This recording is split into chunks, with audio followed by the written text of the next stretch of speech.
Je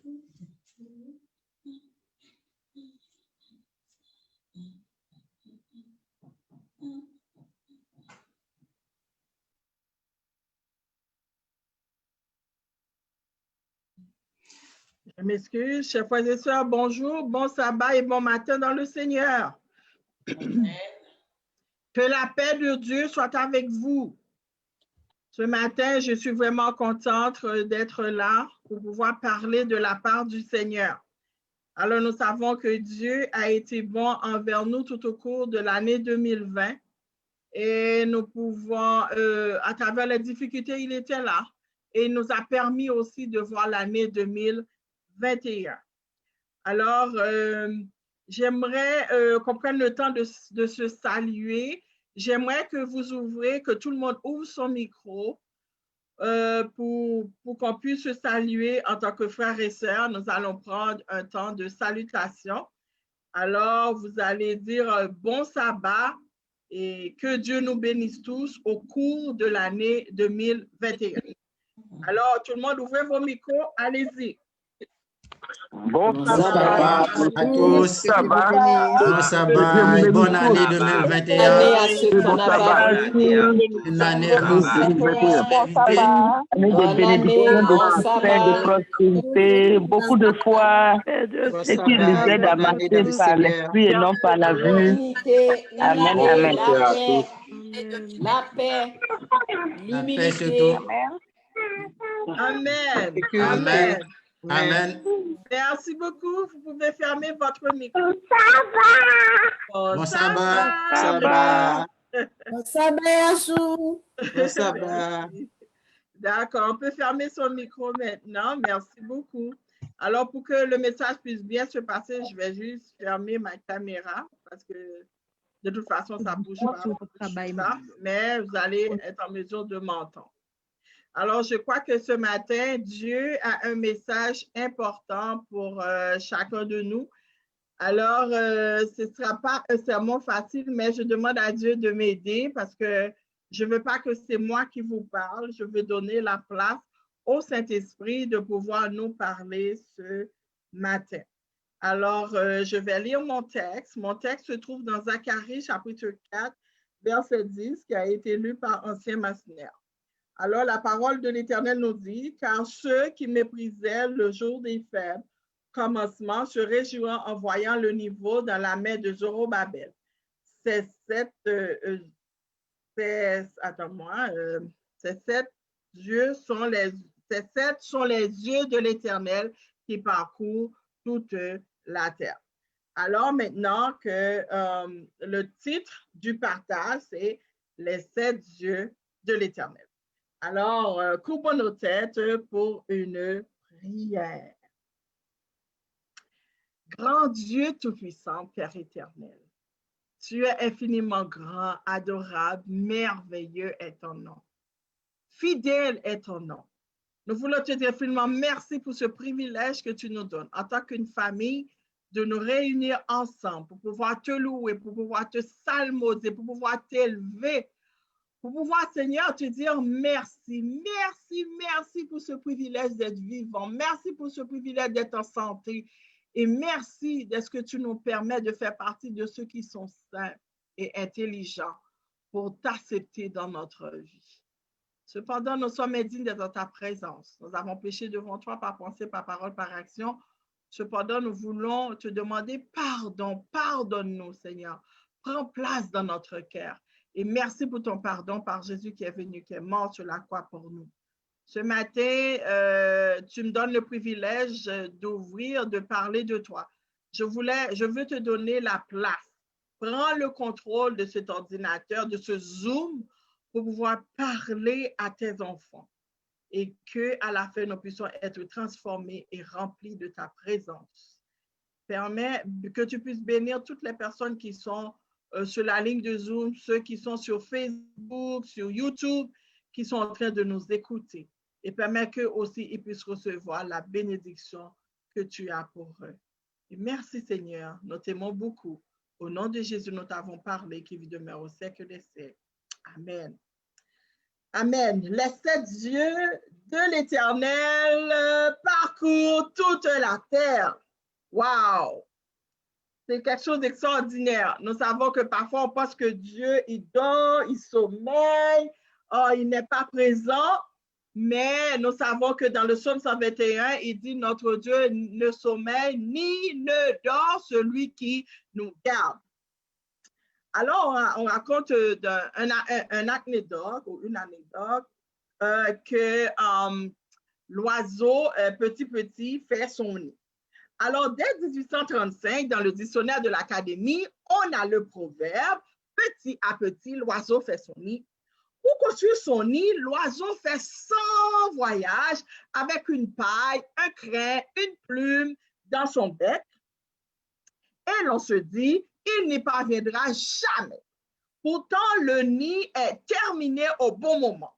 Le comportement de l'oiseau est un bon exemple de courage, de patience et de persévérance. C'est exactement ce dont les Juifs revenus d'exil ont besoin afin de reconstruire le temple qui avait été détruit par les Babyloniens. Je continue de lire dans le chapitre 4 du livre de Zacharie, qui donc méprisait le temps des petits commencements, voyant que c'est Dieu de l'Éternel parcourt toute la terre. Voici, il aurait plutôt dû se réjouir en voyant la pierre en étain, le fil à plomb de la main de Zorobabel. De toute évidence, certains parmi le peuple sont sceptiques.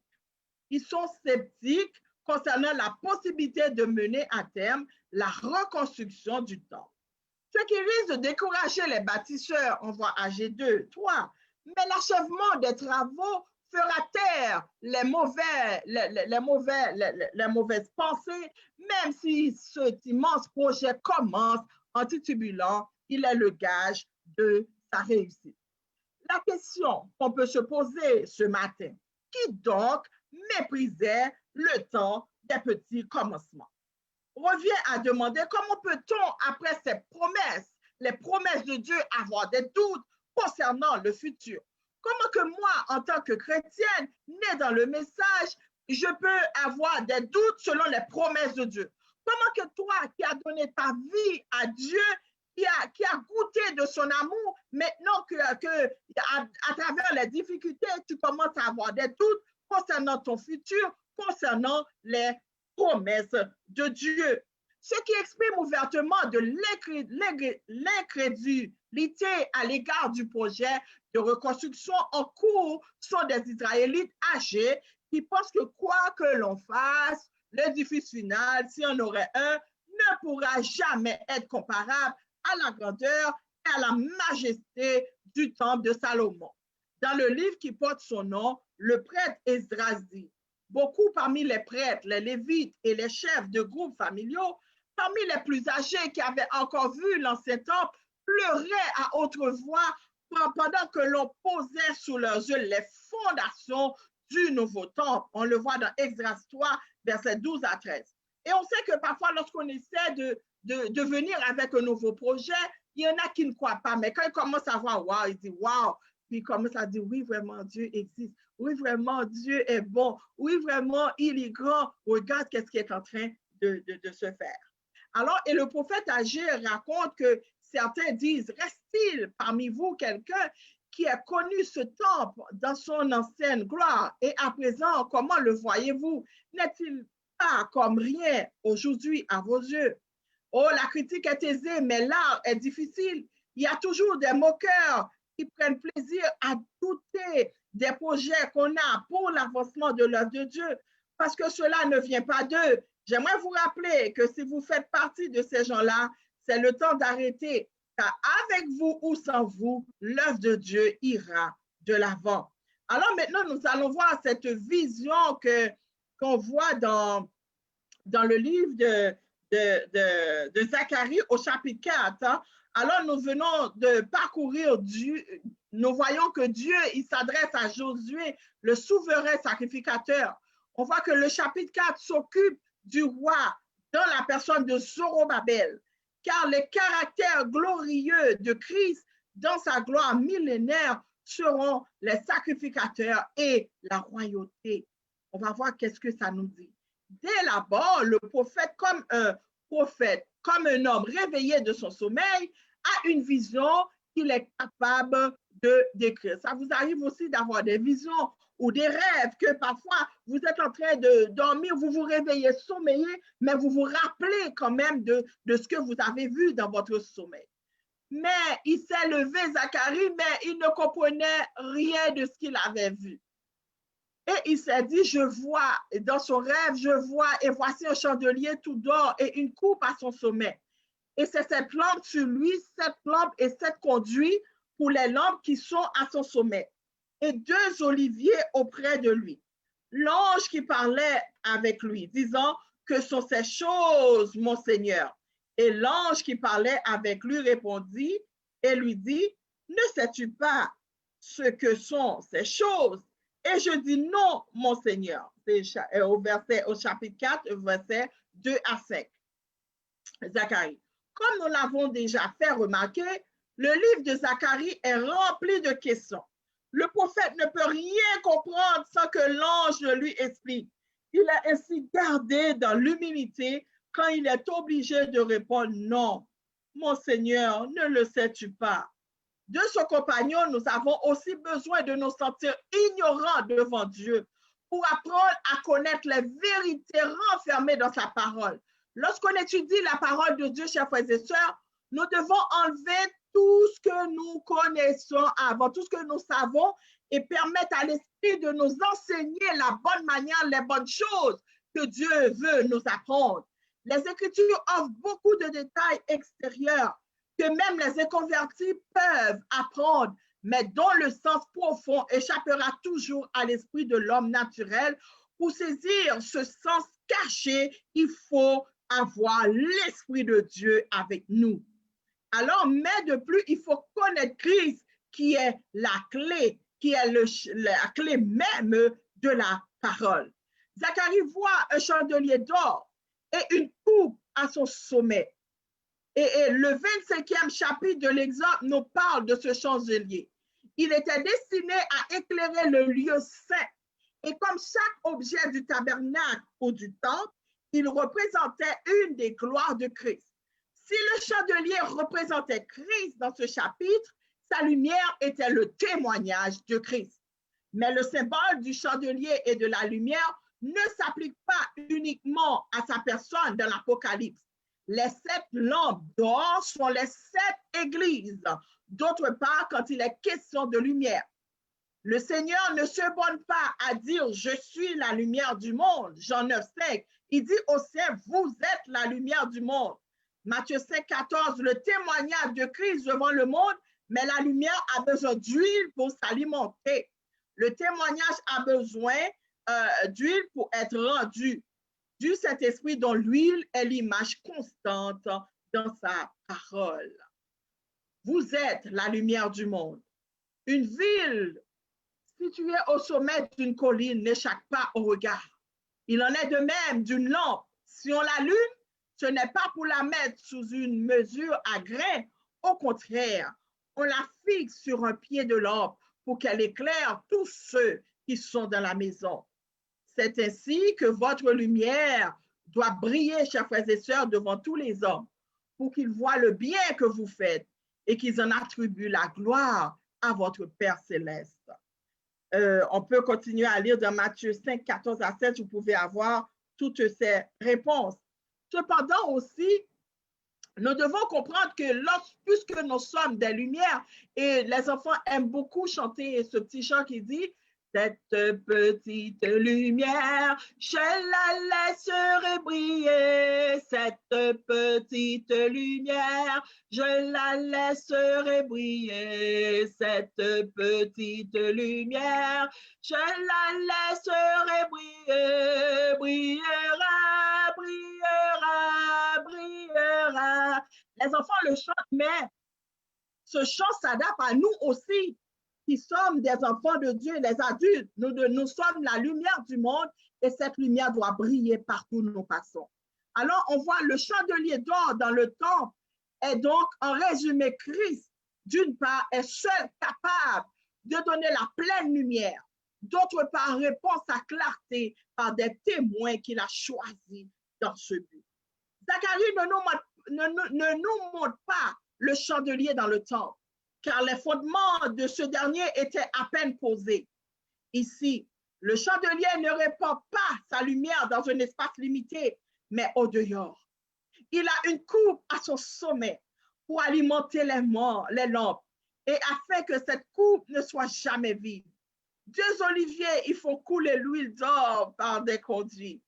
Si le témoignage rendu par le Saint-Esprit peut s'appliquer moralement au jour actuel, en Zacharie, il est prophétique. Il y aura un temps futur de bénédiction et de gloire où la lumière divine resplendira de la personne de celui qui la portera à toujours et dans celle de ses témoins, noyau du peuple futur d'Israël. Telle nous paraît être la portée de ce message de Zacharie. Quant à nous, chrétiens, nous ne devons pas oublier que l'Église est appelée à rendre témoignage avant les jours où Dieu reprendra ses relations avec son ancien peuple. Par le Seigneur Jésus, la vraie lumière du monde a été rejetée. Il nous a laissés à sa place pour faire luire cette lumière et rendre ce témoignage. Au 2e chapitre de l'Apocalypse, nous voyons qu'Éphèse, l'Église responsable, considérée dans son ensemble, a perdu son premier amour et avec lui le privilège d'être un témoin fidèle. Aussi lui a-t-il dit, j'ôterai ta lampe de son lieu. La lampe de l'Église comme corps responsable sera ôtée de son lieu et dans l'avenir, le témoignage sera confié à d'autres. C'est de ce témoignage futur que Zacharie nous entretient. Mais avant qu'il brille de tout son éclat en Israël, comme nous le voyons dans notre chapitre, il est placé au chapitre 11 de l'Apocalypse, dans les mains de deux témoins juifs, dont il est dit qu'ils sont les deux oliviers et les deux lampes qui se tiennent devant le Seigneur de la terre. Au verset 4, ce sera un témoignage suffisant, mais nullement universel, rendu à Jérusalem au temps de la grande tribulation d'Israël. Dieu le reconnaîtra, car par la bouche de 2 ou de 3 témoins, toute affaire sera confirmée. Il ne sera pas complet comme celui de Zacharie, car au lieu de ces 7 lampes, il n'en aura que 2. Ces 2 témoins seront aussi les 2 oliviers dont parle l'Apocalypse 11:4. Comme il est dit aussi à la fin de notre chapitre, ce sont les 2 fils de l'huile qui se tiennent auprès du Seigneur de toute la terre. Ils seront les 2 oliviers d'où découlera le témoignage du Saint-Esprit. Leur lumière soutiendra le faible résidu, Amen, qui avant le règne de Christ demeura encore au milieu de Jérusalem. Doués de l'esprit prophétique, ils agiront dans la puissance d'Élie et de Moïse, représentant le sacrificateur et la royauté dans un temps de ruine, avant qu'elle soit réunie dans la personne glorieuse de Jésus. On voit Élie, le prophète et sacrificateur au mont Carmel. Moïse est appelé roi Moïse est appelé roi à Jérusalem, dans Deutéronome 33, verset 5. En Zacharie, comme nous l'avons dit, le témoignage est complet. La personne du Seigneur Jésus est le centre de son peuple. Il est associé avec lui. L'huile qui alimente le chandelier est fournie par les 2 fils de lui, le sacrificateur et la royauté, qui tous 2 étaient loin de l'huile de l'onction. Ces 2 offices entiers séparés au chapitre 3 sont associés ici, mais non pas encore unis dans une seule personne. Le verset 6 de notre chapitre met en relief d'une manière toute spéciale la personne du roi. On parle toujours dans Zacharie chapitre 4. Et il répondit et il me parla disant, c'est ici la parole de l'Éternel à Zorobabel disant, ni par ma force, ni par ma puissance, mais par mon esprit, dit l'Éternel des armées. Comme nous l'avons vu au chapitre précédent, l'Éternel présente Josué, purifié de sa souillure, comme type sacrificateur de Christ. Notre chapitre montre Zorobabel dans son extrême faiblesse comme type de Christ, le roi. Zorobabel faible, rejeton de la race royale, aussi abaissé que possible, ne pouvait même prétendre au titre du roi. Mais l'Éternel s'adresse à lui et lui dit, ni par ma force, ni par ta puissance, mais par mon esprit, tu seras capable d'accomplir cette mission que je t'ai confiée. Quel encouragement pour un homme abaissé d'apprendre que Dieu ne lui demandait ni force ni puissance, mais que l'Esprit de Dieu était avec lui. Église de Béthanie, Dieu nous a confié une mission et nous avons aussi comme objet d'avoir un local. Mais nous savons, est-ce que c'est le temps de baisser la tête? Nous savons que nous sommes faibles pour pouvoir avoir une bâtisse qui coûterait 1 million, 2 millions, 3 millions ou 800 000 ou 900 000. Mais le Seigneur nous dit que si c'est avec votre force, vous n'aurez pas de local. Mais il dit que si vous vous accrochez à moi, sachant que avec ma force, avec ma puissance, avec mon esprit, vous allez être capable d'avoir un local. Nous pouvons nous appliquer aussi cette parole en des jours comme les nôtres, qui ont plus d'une analogie avec ceux de Zacharie. Tu as peu de force, dit le Seigneur Jésus à Philadelphie. Il encourage les saints dans leur état de faiblesse extérieure, devant les prétentions du monde religieux, à la force et à la puissance, car il leur donne l'assurance qu'il est avec eux. Ils savent qu'ils peuvent compter sur cette promesse et que les promesses de Dieu ne failliront jamais. On voit en ce moment, nous vivons des moments difficiles. Nous n'avons pas de force dans cette situation où nous vivons présentement. Nous sommes présentement enfermés, emprisonnés chez nous. On ne peut plus aller à l'église. Maintenant, on veut voir les enfants. Les enfants sont obligés de rester à la maison et on sait que les enfants ont besoin de bouger. Mes chers frères et sœurs, je vous dis courage.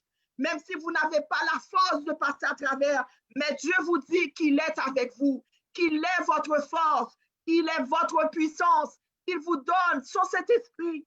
Avec l'Esprit de Dieu et l'aide de Dieu, vous allez passer à travers.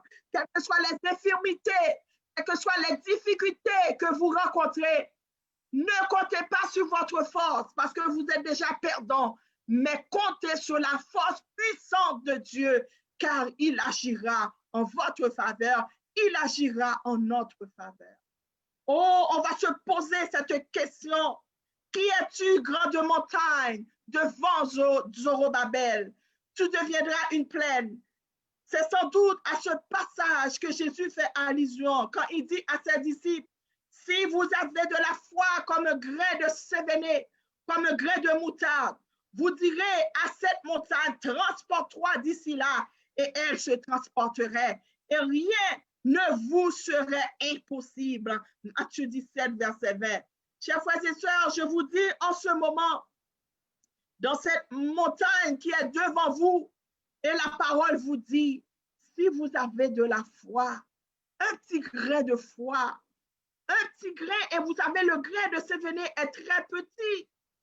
Et si vous avez cette mesure de foi, vous allez dire à cette montagne, déplace-toi. Vous allez dire à cette maladie, déplace-toi. Vous allez dire à cette COVID que nous vivons en ce moment, déplace-toi, laisse-nous tranquille. Et nous savons que Dieu a la force et a la puissance de faire quelque chose. Et il fera sortir, on continue, et il fera sortir la pierre du fait des acclamations. Et nous voyons que dans le temps de Zacharie, et nous savons il y avait des puissantes personnes ne pouvaient s'opposer à l'action de l'Esprit de Dieu pour la restauration de son peuple. Quand Dieu veut faire quelque chose dans ta vie, il n'y a personne qui peut se mettre devant Dieu. Parce qu'il faut que les voies de l'Éternel aboutissent. Il faut que les voies de l'Éternel dans ta vie s'accomplissent pour que la gloire de l'Éternel en toi puisse s'exalter, s'éclater afin que les peuples puissent voir la bénédiction de l'Éternel en toi. Quand il dit, il fera sortir la pierre du fait avec des acclamations. Grâce, grâce, grâce sur elle. Dieu est prêt à déposer sa grâce sur chacun de vous. Christ était la pierre de fondement au chapitre précédent. Il est la pierre du fait, il est la clé de la voûte de tout l'édifice. Sur la pierre de fondement, Dieu avait gravé 7 yeux. Sur la pierre du fait, on lit un seul mot, grâce, grâce. Elle sera acclamée de tous comme portant la faveur de Dieu. Toute la bénédiction future de la terre dépendra de cette grâce de Dieu manifestée dans la personne du roi. Quand Jésus rentra dans ce monde, la grâce apparut dans sa personne. La foi a reçu la plénitude, Jean 1,16, mais son peuple ne l'a pas reçu. Et le monde l'a rejeté. Il a accompli à la croix l'œuvre de la grâce. Plus tard, il paraît dans son royaume comme porteur de la faveur de Dieu et dispensateur de la grâce pour Israël et pour tous les peuples. Amen. Et la parole de l'Éternel vint à moi disant, les mains de Zorobabel ont fondé cette maison et ses mains l'achèveront. Et tu sauras que l'Éternel des armées m'a envoyé vers vous. Au verset 8 et 9 du chapitre 4. Zacharie revient ici aux circonstances au milieu desquelles il prophétisait. Zorobabel, dit-il, achèvera la maison dont il a posé le fondement. Ce qui a eu un accomplissement historique, car qui a méprisé le jour des petites choses. C'était une chose relative, petite, de rebâtir le temple d'alors. Le peuple pleurait en pensant à la gloire du temple. D'autres fois, et pourtant, ce petit commencement était quelque chose pour Dieu. Il approuvait ceux qui avaient à cœur de bâtir sa maison. Il en est de même aujourd'hui. Nous sommes appelés à porter des matériaux précieux à l'édifice de Dieu. Comme nous sommes dans un grand pays, nous ne pouvons pas apporter des matériaux, mais nous apportons de l'argent pour pouvoir avoir un édifice pour Dieu, un édifice pour l'église de Béthanie. Des âmes nouvelles, ces pierres vivantes édifiées sur le fondement qui est Christ. Et il suffit de le faire avec un cœur entièrement dévoué au Seigneur, car lui ne méprise pas le jour des petites choses. Ils se réjouiront, ces sept-là, et verront le plan dans la main de Zorobabel. Ce sont les yeux de l'Éternel qui parcourent toute la terre. Quand Zorobabel prend en main le fil à plomb, il déclare, c'est à lui qu'incombe la responsabilité de diriger les travaux de reconstruction du temple. Dieu donne la responsabilité à chacun de nous de pouvoir reconstruire son temple. Nous devons prendre le fil à plomb.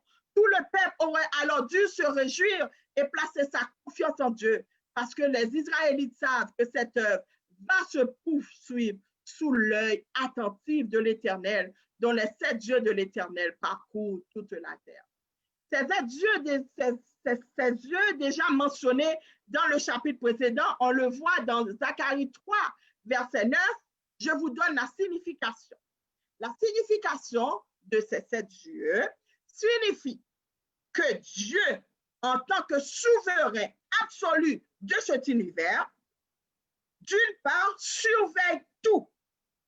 Dieu sait tout, Dieu dirige tout, et d'autre part, Dieu prend soin de son peuple. Ici, il s'agit des Juifs dans le chapitre 15,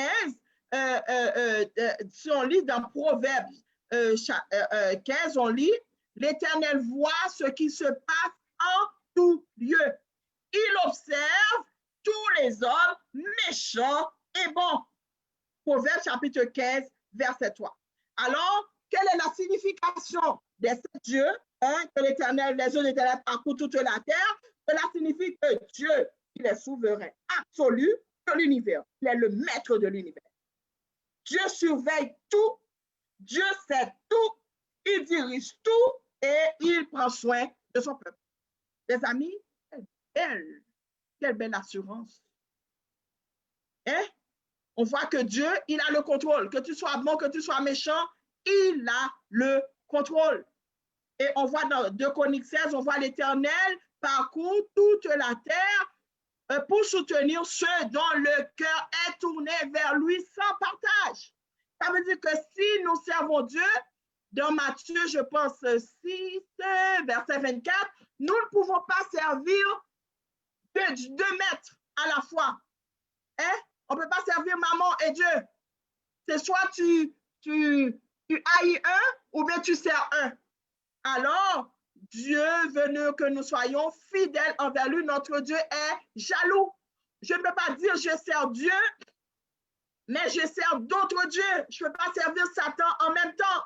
Je ne peux pas être dans les fétiches en même temps. Je ne peux pas être dans le maçon-loge en même temps. Je ne peux pas servir des esprits en même temps. Non, Dieu n'est pas mélangé. Et nous devons donner notre cœur complètement à Dieu. Nous devons enlever la méchanceté qui se trouve dans notre cœur. Alors les 7 yeux de l'Éternel gravés sur la pierre de fondement du temple nous sont présentés maintenant comme parcourant toute la terre. Dieu a le contrôle, il parcourt toute la terre. Il est omniprésent, omnipotent, omniscient. On ne peut rien cacher à l'Éternel, il connaît notre cœur. Pasteur Destin nous dit, dans un des sermons, il nous dit que Dieu a une caméra qui ne s'éteint jamais. Et David lui-même le dit dans le psaume 139. Même si je me cache en dessous de la terre, tu es là. Et même si tout ce que j'ai fait, je me cachais dans une garde-robe. Dans une garde-robe, je vais me cacher, je ne sais pas moi, dans une boîte. Mais Dieu, il me voit. L'Esprit de Dieu, dans sa plénitude, aura de la joie à voir le travail de son temple achevé.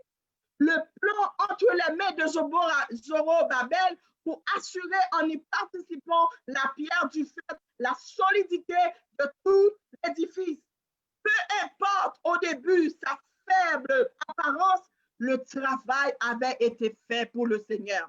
Cet esprit qui parcourt toute la terre se réjouira de voir toutes choses achevées, mises en ordre sous le gouvernement du vrai roi.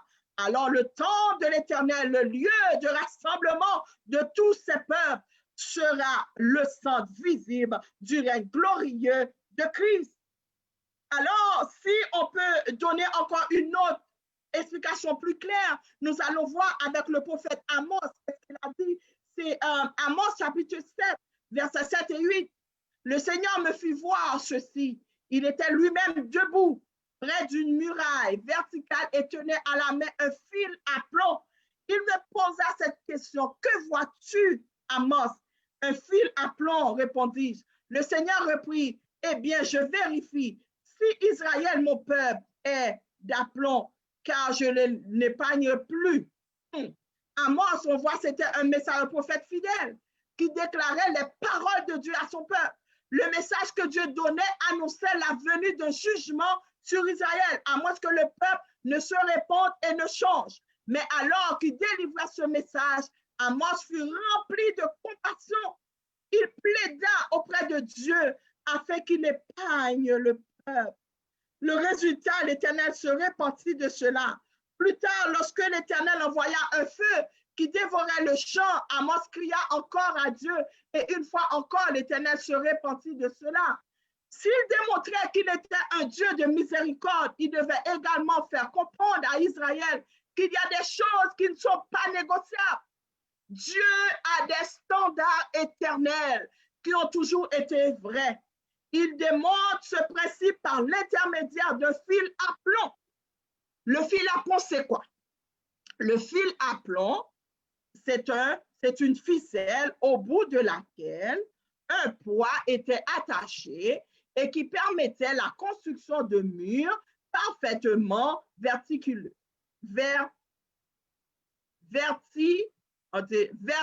je veux dire, ok? Parfaitement verticaux. Certains désiraient que Dieu leur pardonne toutes leurs actions et ne fasse rien lorsqu'ils violaient ses lois. Franchement, Dieu utilisa un fil à plomb pour montrer à Amos que ses principes et ses commandements ne peuvent changer, qu'ils constituent les fondements de la création que dans la vie tout doit s'aligner sur ces standards éternels. Aujourd'hui, nous, chers frères et sœurs, on ne voit pas ce fil à plomb, mais ce fil est là. Parce que lorsque nous péchons, lorsque vous êtes séparés avec Dieu, vous péchez, vous sentez que le Saint-Esprit vous dit, mon frère, ma soeur, ce que vous faites, ce n'est pas bon. Moi, je l'interprète par une claque parce que je le sens. Je ressens quand je pêche, le Saint-Esprit me dit, ma fille, ce que tu as fait, ce n'est pas bien. Alors, je sais que le Saint-Esprit parle à chacun de vous. Le Saint-Esprit nous parle pour nous dire que cette voie que tu prends n'est pas la bonne voie. Aujourd'hui, Dieu est toujours un Dieu miséricorde, Église de Béthanie. Chers frères et sœurs, amis internautes, notre Dieu est un Dieu de miséricorde, de compassion et d'amour. Il est prêt à pardonner nos péchés si nous les confessons. Mais souvenons-nous également qu'il est saint. Dieu ne veut pas de compromis, ni avec ses principes, ni avec ses standards. Veillons à ce que notre vie soit sur la ligne de conduite donnée par sa parole, qui est le fil à plomb de notre vie. Demeurons fidèles dans la parole de Dieu parce que la parole de Dieu est vraie. Pourquoi? Parce que vous n'êtes pas n'importe qui. Vous êtes une race élue, un sacerdoce royal, une nation sainte, un peuple acquis afin que vous annonciez les vertus de celui qui vous a appelé des ténèbres à son admirable lumière. Église de Béthanie, vous êtes la lumière du monde. Église de Béthanie, vous êtes les témoins de Dieu. Que Dieu nous aide. Que Dieu nous aide. Que Dieu nous aide à être fidèles, à garder la parole de Dieu. Et si nous sommes sur une mauvaise voie, rappelez-vous, Dieu a le fil de votre vie. Il a le fil à plomb dans sa main. Et il va vous tirer, il va vous dire, mon frère, ma soeur, ce que vous faites, c'est pas bien. Qu'est-ce que vous faites? Vous devriez vous soumettre à Dieu. Demandez-lui pardon. Seigneur, je te donne ma vie et mes ressources. Je te demande de m'aider afin que je garde tes commandements, afin que je garde ta loi, afin que je puisse continuer à être une lumière pour toi, parce que je reconnais que je ne suis pas n'importe qui. Je suis une race élue. Tu es une race élue. Tu es un sacerdoce royal. Tu es une nation sainte. Tu es un peuple acquis, afin que tu annonces les vertus qui t'ont appelé des ténèbres à l'admirable lumière de Dieu. Que Dieu nous bénisse, que Dieu nous aide à appliquer ces sages conseils dans notre vie et que l'année 2021, nous puissions être des lumières pour le Seigneur. Nous puissions construire le temple que Dieu nous a donné. Et le temple, c'est nous. C'est nous. Le temple en briques, c'est juste des briques. C'est juste des pierres ou bien c'est juste des bois. Mais le temple, c'est nous. Dieu veut demeurer en nous afin que nous continuions à être une lumière parmi les ténèbres. Que Dieu nous bénisse. Nous allons passer un petit court temps d'intercession, tandis que Karine va chanter un couplet pour moi, numéro 131, Rends 3 mètres de nos âmes. Par la suite, les gens concernés sont déjà au courant. Alors, je demande à Sœur Gisèle qui va faire une prière de louange. Chaque personne va prendre 1 minute, 2 minutes maximum. OK? Une prière de louange au Seigneur et adoration pour ses bienfaits envers nous. Et Sœur Kaz va faire une prière de confession et repentance pendant 1 minute. Et je demande à Naïsa Exantus de faire une prière. Elle va demander à Dieu un local, un temple pour Béthanie.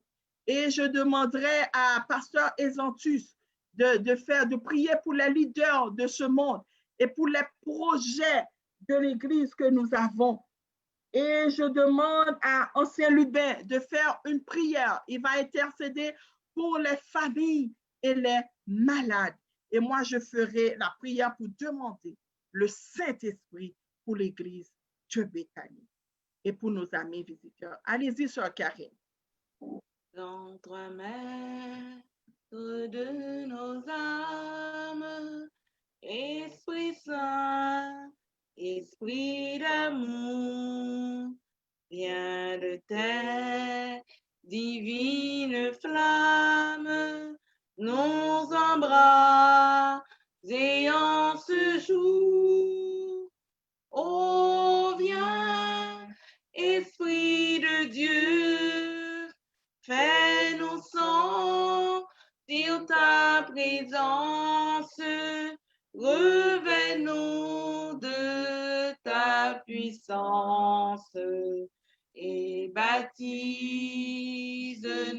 de feu, Esprit de Dieu, baptise-nous de feu. Notre Dieu, notre Père céleste, en cet instant, à l'instar de David, nous bénissons et nous bénirons ton saint nom en tout temps, et ta louange sera toujours dans notre bouche. Nous te louons, Seigneur, pour tout ce que tu es, un Dieu d'amour, un Dieu de miséricorde, qui a manifesté son grand amour par le don de Jésus à l'humanité. Nous te remercions, Seigneur, parce que tu nous as permis de traverser cette année, l'année 2020, en bien, malgré tous les malheurs qui se sont abattus sur le monde. Tu as pris soin de nous. Père, nous ne savons pas ce que nous réserve l'année 2021, mais nous te disons déjà merci parce que nous savons que tu seras avec nous tout au long de l'année. Merci aussi, Seigneur, pour la foi et l'unité que tu maintiens dans notre assemblée.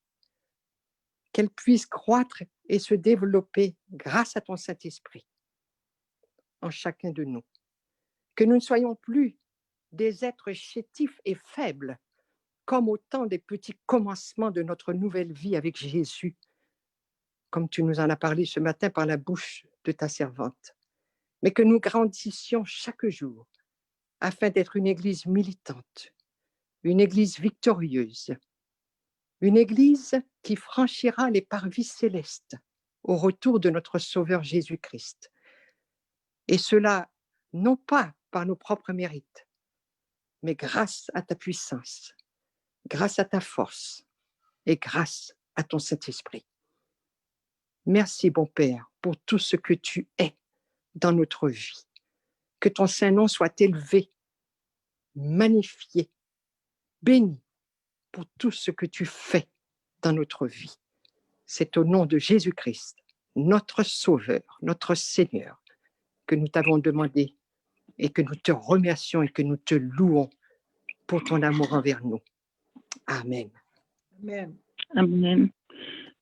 Adorable Père céleste, en ce bon sabbat matin, jour béni et mis à part par toi, lors de la création, ton peuple s'humilie, Seigneur, pour te demander pardon. Pardon pour toutes les fautes et les péchés que nous avions commis à ton endroit. Pardon, Seigneur, pour nos inquiétudes, nos peurs, notre manque de confiance en toi, surtout par ce temps de détresse. Seigneur, nous savons que nous avons fait des choses mauvaises à tes yeux. Nous sommes impurs, Seigneur. Nos lèvres sont impures, nos oreilles sont impures, nos mains sont impures, notre corps entier est impur, Seigneur. Seigneur, nous te demandons, Père, de nous laver. Lave-nous de toute souillure, de toute impureté, parce que tu nous as dit dans ta parole, même si nos péchés sont rouges comme du cramoisi, tu peux les blanchir comme la neige. Seigneur, lave-nous dans ce sang. Purifie-nous, Seigneur. Reconsacre-nous parce que, Seigneur, nous voulons vivre dans la sainteté. Nous voulons vivre dans ta parole. Père, nous te remettons, Seigneur, cette charge et nous savons, Père, par ta miséricorde, nous savons que par ton amour, toi qui as toujours les bras ouverts pour nous accueillir, nous savons, Seigneur, que tu vas nous pardonner, que tu vas nous consacrer et que tu vas nous blanchir. Nous te prions ainsi, nous ne sommes pas bons, nous ne sommes pas dignes, nous ne le méritons pas, mais c'est au nom et par les mérites de ton Fils Jésus, qui vit et qui demeure au siècle des siècles. Amen. Amen.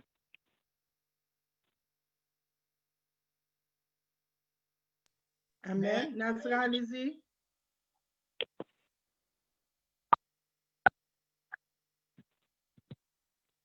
Père Céleste, nous te demandons, nous te disons merci pour la journée de sabbat que tu nous as permis de passer en bien. En cet instant, Seigneur, nous avons des milliers et des centaines de requêtes à te demander, Seigneur. Mais le principal dans tout, Seigneur, c'est que tu nous permets de rester attachés à toi.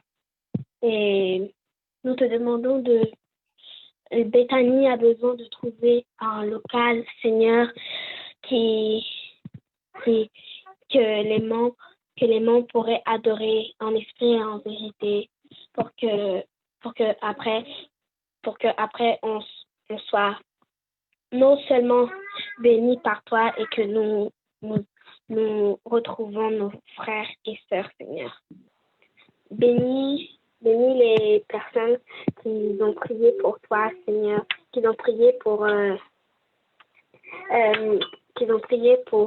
les familles, les personnes en détresse, Seigneur, les membres, les personnes qui sont perdues, qui sont à la rue, en prison, ou j'en passe, Seigneur.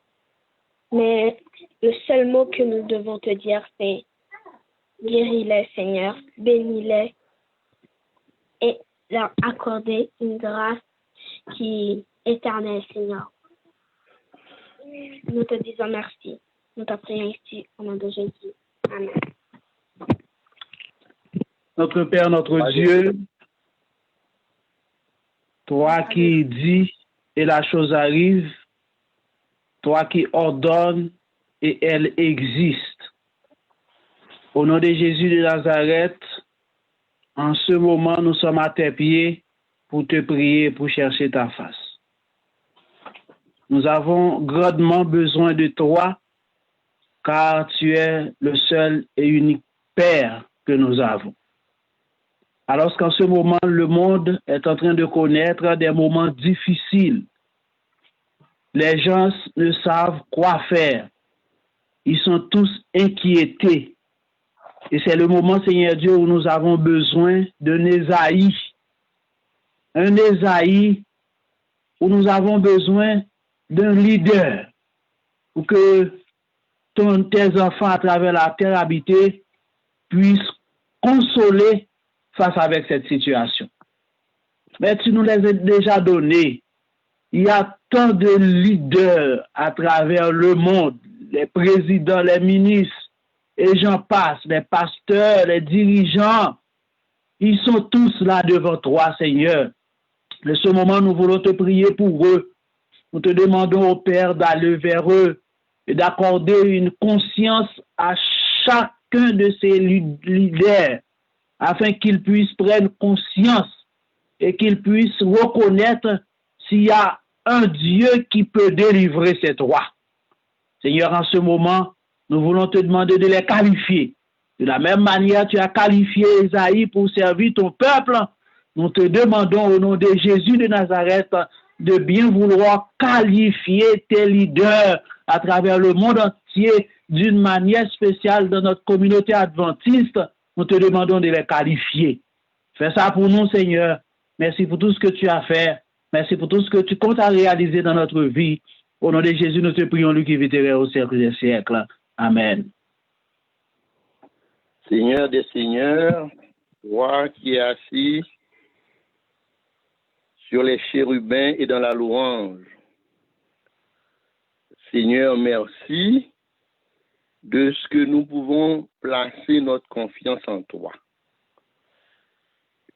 Il est doux et agréable d'invoquer ton nom, car tu es le Dieu Tout-Puissant, et tu l'as prouvé, et tu es le maître de l'univers. D'un mot seulement, tu as créé le firmament, et aujourd'hui, nous célébrons tes louanges en ce saint sabbat, ce jour particulier. Merci pour tes hauts faits. Tu l'as prouvé et tu l'as prouvé autrefois. Et encore aujourd'hui, tu es prêt à accueillir tes enfants. Seigneur, merci de faire de nous tes enfants. Nous qui étions perdus dans les ténèbres du dehors, mais maintenant nous avons un papa. Nous sommes contents de savoir que tu es notre Père, comme Jésus avait suggéré de t'appeler notre Père, le seul vrai Père qui ne peut oublier ses enfants en aucun cas. Alors Seigneur, nous voulons particulièrement intercéder auprès de toi en faveur de la famille et des familles en général.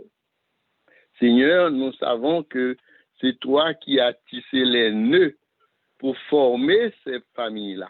Alors Seigneur, nous voulons te les remettre entièrement, car la famille, c'est une cellule importante de la société, et la société, c'est une réunion de familles.